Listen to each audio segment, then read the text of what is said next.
नमस्कार माझ्या मित्रमैत्रिणींनो. आज मी तुम्हाला गुरुपौर्णिमेबद्दल 10 ओळींचे सुंदर भाषण सांगणार आहे.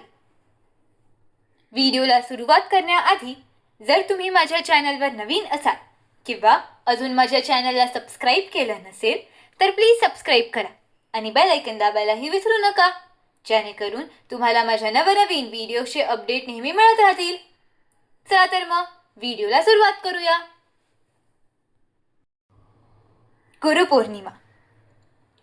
आदरणीय मुख्याध्यापक, गुरुवर्य आणि माझ्या मित्रमैत्रिणींनो, आज मी तुम्हाला गुरुपौर्णिमेबद्दल छोटेसे भाषण सांगणार आहे.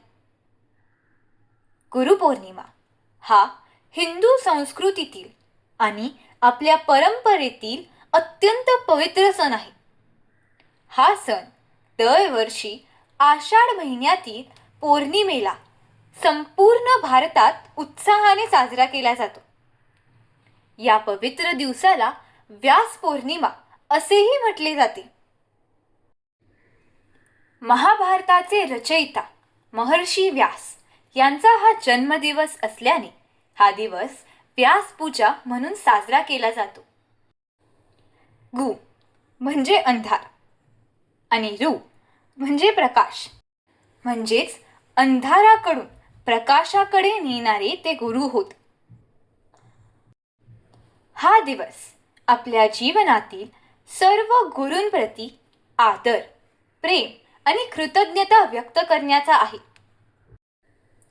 गुरु केवळ आपल्याला पुस्तकी ज्ञान देत नाहीत, तर जीवनात योग्य मार्ग दाखवतात.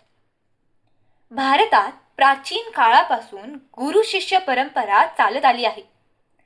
आजच्या दिवशी गुरूंचे पूजन करून त्यांनी दाखवलेल्या सत्याच्या मार्गावर चालण्याचा आपण संकल्प केला पाहिजे.